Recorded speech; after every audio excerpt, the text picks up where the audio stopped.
प्रिय विद्यार्थियों, कल हमने जैसा कि तृतीय अंक का कथासार स्वप्न वासव दत्तम नाटक के का तृतीय अंक का कथासार का अध्ययन किया। अब हम आगे चतुर्थ अंक के विषय में अध्ययन करेंगे। उदयन चतुर्थ अंक के अंतर्गत उदयन का पद्मावती से विवाह हो जाना, उदयन अपनी दर्शक के वहाँ ही रुकना।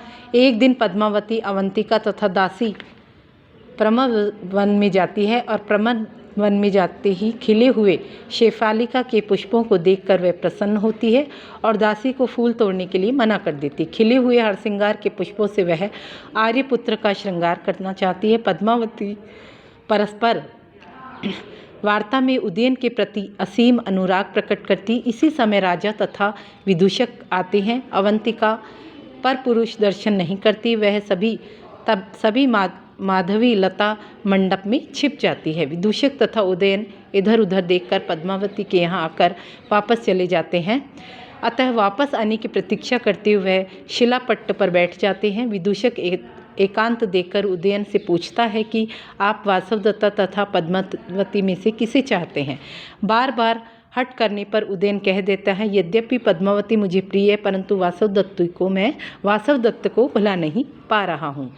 वासवदत्ता का स्मरण आते ही उदयन की आंखों में आंसू आ जाते हैं। विदूषक मुंह धोने के बहाने पानी लेने जाता है। इसी बीच अवंतिका चली जाती है। पद्मावती उदयन के समीप जाती है। उदयन तथा विदूषक पुष्प के पराग के गिर जाने से आंसू आ गए हैं ऐसा कहकर के बहाना बना देती। विदूषक दर्शक के पास चलने का प्रस्ताव करता है और अंक की समाप्ति हो जाती है। पंचम अंक के अंतर्गत पद्मावती के सिर में पीड़ा है। विश्राम के लिए उसका विस्तर समुद्र गृह में कराया जाता है। एक दासी के द्वारा वासवदत्ता को पद्मावती की शिरोवेदना यानी सिर की पीड़ा का समाचार मिलता है। दूसरी दासी विदूषक के महाराज से कहने के लिए समाचार देती है। विदूषक के साथ उदयन समुद्र गृह में पहले पहुंच जाता है और वे दोनों वहां रुककर पद्मावती के आने की प्रतीक्षा करते हैं। विदूषक के द्वारा समय बिताने के लिए कहानी सुनाने पर राजा सो जाता है। विदूषक उसे उड़ाने के लिए चादर लेने जाता है। वासवदत्ता भी उधर पद्मावती को देखने के लिए पहुंच जाती है। दीपक के धुंधले प्रकाश में लेटे हुए उदयन को वहीं पहचान नहीं पाती और खाली स्थान पर स्वयं भी लेट जाती। उधर उदयन इस स्वप्न में वासवदत्ता को पुकारता है। राजा की आवाज़ सुनकर वासवदत्ता चौंक जाती है और किसी द्वारा देख लिए जाने के भय से भयभीत हो उठती है, परंतु पति से दीर्घकालीन वियोग के बाद आज मिलन हुआ, वह उस सुख को भी नहीं खोना चाहती है। क्षण भर के लिए वह वहीं रुक जाती है। उदयन स्वप्न के में प्रश्न करता है, वासवदत्ता उत्तर देती है। नायक नायिका का यह अनूठा मिलन कवि की विशिष्ट कल्पना है।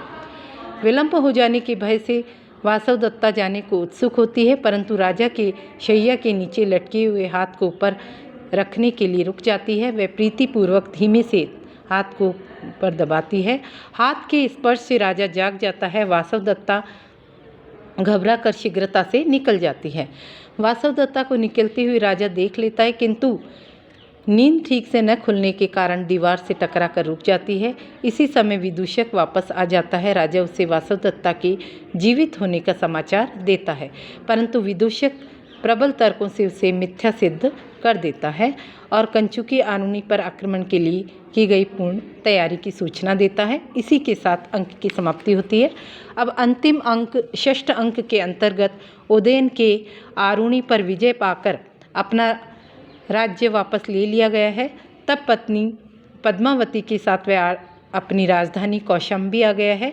पद्मावती के साथ अवंतिका भी आ गई है। एक दिन प्रातःकाल में ही घोषवती वीणा का आवाज़ सुनकर राजा व्याकुल हो जाता है।